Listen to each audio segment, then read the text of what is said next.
Hello, good afternoon, and from all of us a warm welcome to the first Sunday Scott Sport of the new year. Despite the first really bad weather of the winter, which caused a number of postponements on both sides of the border yesterday, we have the best of the action from 3 games, from Paisley in the Premier League and from Liverpool and Hereford in the FA Cup. I will also be looking in at the Spectrum Centre in Warrington for more action in one of British snooker's richest events, the Mercantile Credit Classic. Aberdeen beat Hibs yesterday to stay top of the Premier League. No real surprise in that. But what does the future hold for the Edinburgh club? Look at this table. Hibs in very real danger of going down. Why have one of Scotland's most famous clubs fallen on such hard times? I'll be discussing later with two men who mattered at Easter Road, former manager Bertie Auld, former centre Alan Gordon. What went wrong? And later I'll have a full roundup of today's sports news.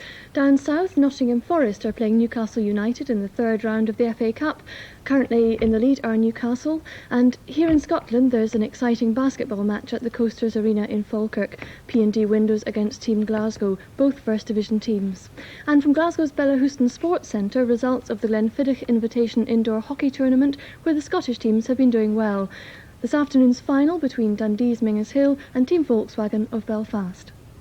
More news of that later. The performances of Dundee United over the last couple of weeks have brought a whole new look to the Premier League tabletop. Successive away victories over Aberdeen and Celtic, followed by a New Year home win over the Pittodrie side as well. Their opponents yesterday, St Mirren, their eyes very much on a European place, also made a good start to 1985 with a nearly win at Capello. So the stage looked set for an engrossing match on a pitch which looked like being very tricky. Commentator is Jock Brown. Referee Andrew Waddle from Edinburgh starts the match with St Mirren kicking off on a surface which looks very green but did cause some anxiety to the Dundee United players when they arrived, because it is indeed very firm on top, and the United players are wearing a variety of different kinds of footwear. So clearly they are a bit disturbed about the way the pitch will play. And St Mirren have Neil Cooper and Mark Coulton, of course, out injured, and Alec Miller has solved his problem in central defence by the introduction of 27-year-old Peter Godfrey, making his debut after his £30,000 signing from Meadowbank yesterday. And Dundee United, for the first time this season, are without Eamon Bannon, who's unfit, and he's been replaced in the number 7 jersey by Dave Beaumont. That's Godfrey's header back. Good news though for United is that Paul Sturrock has shaken off a thigh injury and he's in his usual place up front.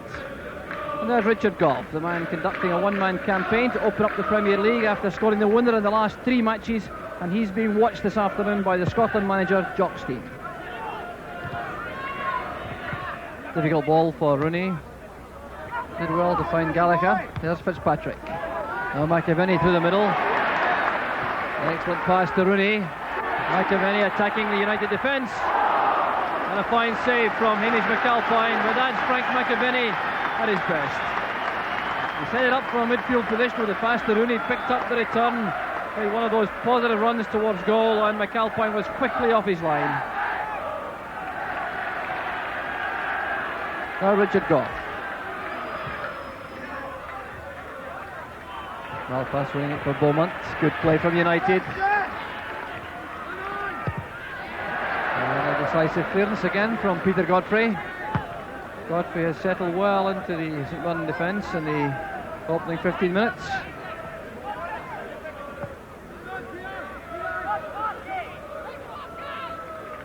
Again, Peter Godfrey covering Paul Sturrock.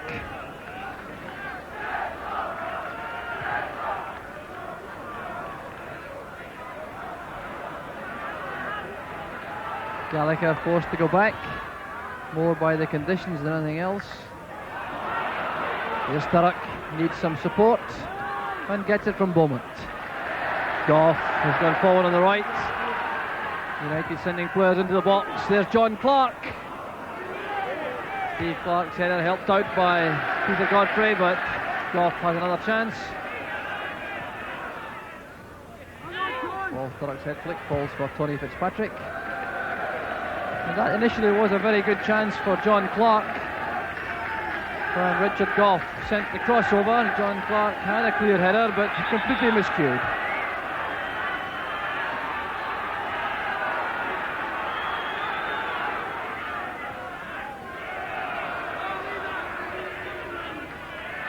United ball again on the far side. Signs now that Dundee United are beginning to assert themselves.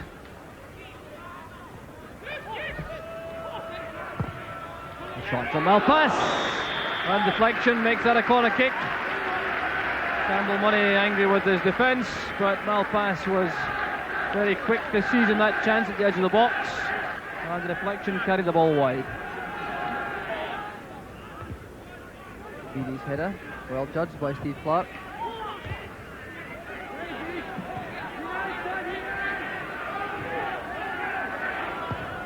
Hamilton keeps his feet long enough to make the clearance. The offside flag is up.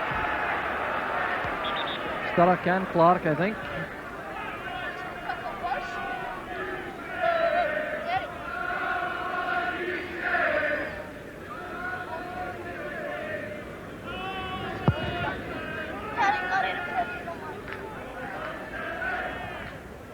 Hegarty's header falls for Spears. Delicate ball in towards Gallagher. John Holt was there. This McAvenny, and the rescue job again by Hamish McAlpine. The United defence at 6s and 7s, and once again they owe a debt to Hamish McAlpine. Set up by Gardner Spears on the left with a very delicate chip inside towards Brian Gallagher. John Holt was there. It broke awkwardly on the ground, fell for McAvenny, and his instant shot was blocked by McAlpine. Referee and linesman consult. On what subject I know not, but I suspect perhaps there has been some coaching from one of the dugouts.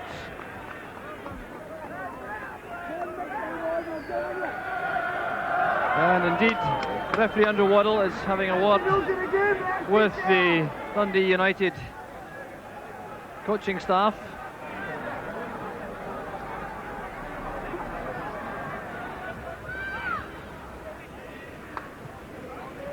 Rooney leaves it to Wilson. Dodds to Malpass. This clearance only reaches Davy Dodds. John Clark, well challenged by Hamilton.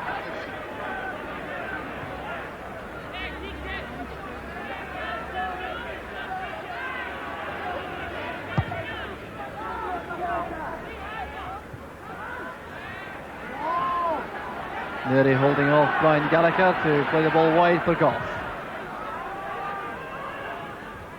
Godfrey's header is Gardner Spears. Good play again from Spears. He's had a good match in midfield for St Mirren so far. McAvenny to Abercrombie. There's Fitzpatrick taking up good position, and Neri was there to cut off the ball intended for Gallagher.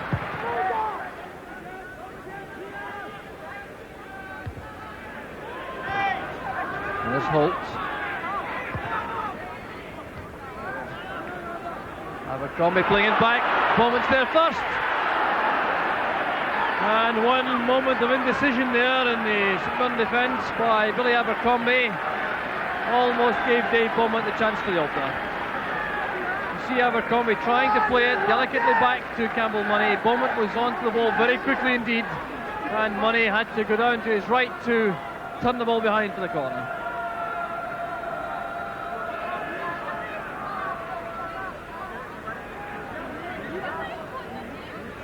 Paul Sturrock with the corner.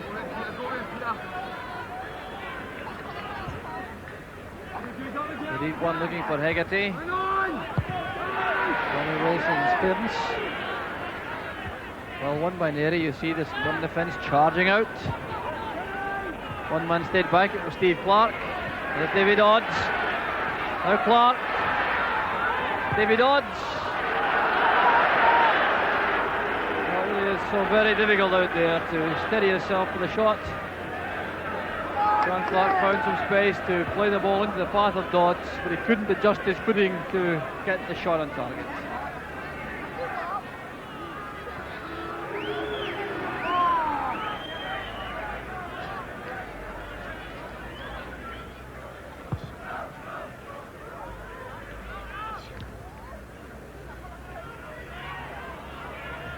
Spears managed to keep the ball in play.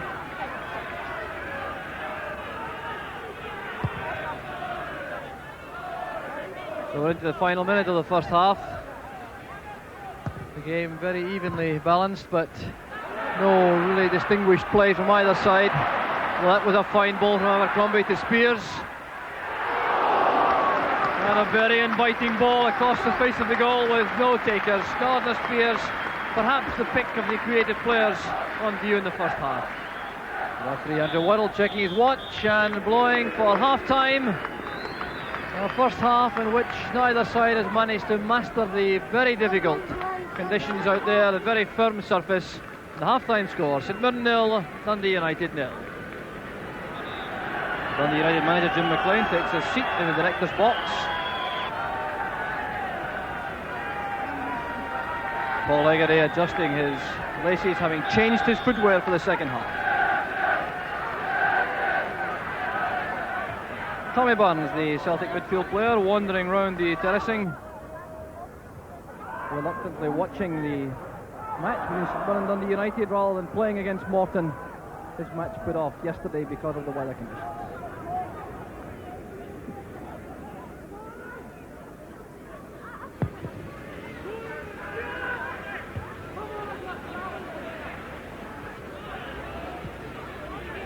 Patrick lofting it forward. Neary's there for United. Good play between Fitzpatrick and Abercrombie. McAvenny's head flick, and Neary's there again for United. And that ball from Frank McAvenny, an easy one for McAlpine to take.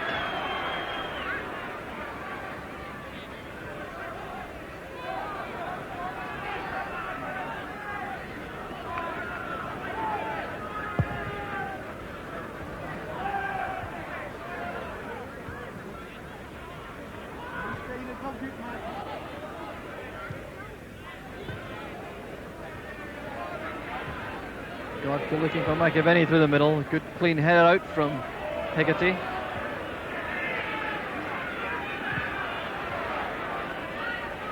Spears again, calming things down in midfield. Beattie challenging Wilson.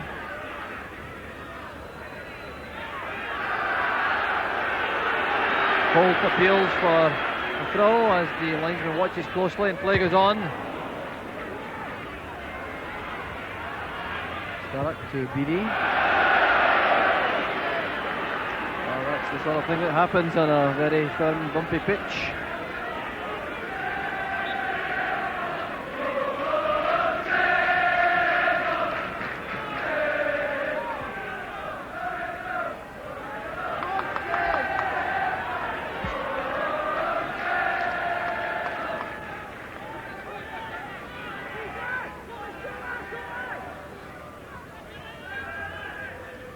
Gallagher.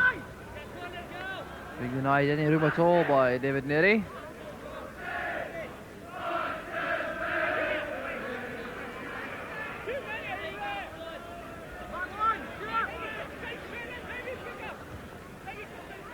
Beattie's header out.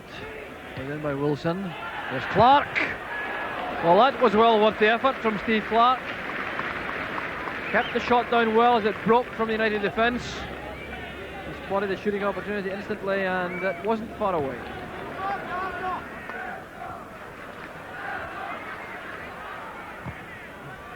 Hegarty, played out by Hamilton to Beaumont. Foul by Beaumont on Abercrombie. And still the deadlock remains unbroken. The match overall is very even indeed. And you have the growing impression that both sides might be happy to settle for a point. The whole affair is somewhat hazardous on this frozen surface.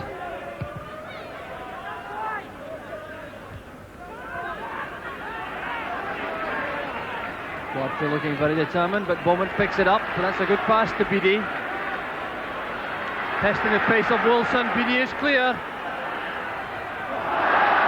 Good goalkeeping from Campbell Money.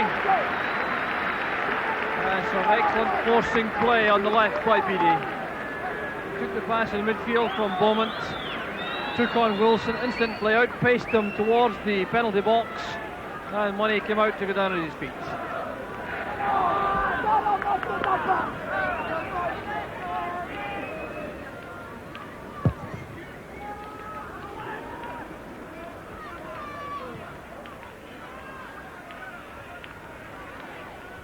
Fitzpatrick's header. Fitzpatrick and Kirkwood having a little game of their own in midfield. Fitzpatrick wins it back.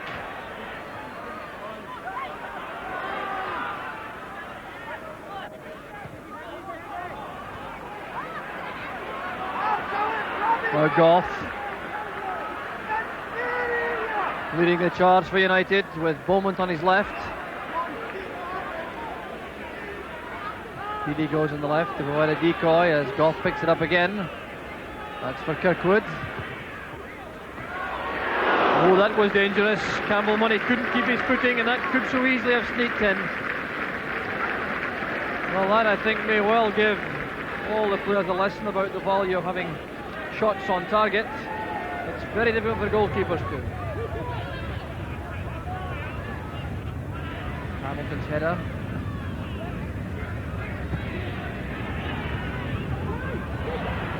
With John Holt. Well, it's ragged and untidy in phases in the midfield, but that is entirely understandable.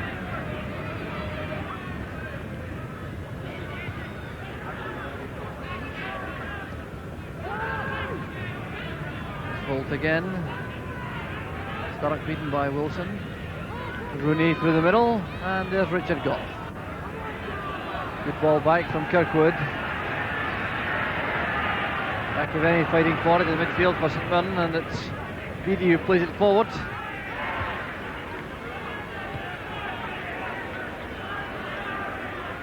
Fitzpatrick trying once again to restore some order to the match in midfield, and he's given problems here to Campbell Money. David Odds looks for a penalty kick, and he's not going to get one. The referee in fact has given a corner kick. That appeared in the face of a very strange decision, but he decided that the ball was played by Campbell Money's hand. Well, that looked a bit surprising as David Dodds went forward to get to that short pass back, appeared to touch the ball first, then Money appeared to take his ankle, but the referee decided that the goalkeeper played the ball.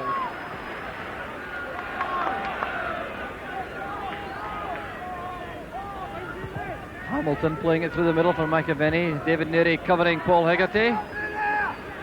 Here's Spears. On the far side is Jim Rooney. 1-0 to St Mirren. Jim Rooney has made it. It's only his second goal of the season. There are 5 minutes left, and a disaster for Hamish McAlpine. Well, Rooney certainly enjoyed that. Only his second goal of the season, but it was set up by that delightful cross from the left, which got beyond the United defence. Rooney did well to get on the end of it, but his header appeared to be covered by Hamish McAlpine, but the ball slithered through the keeper and over the line for the goal.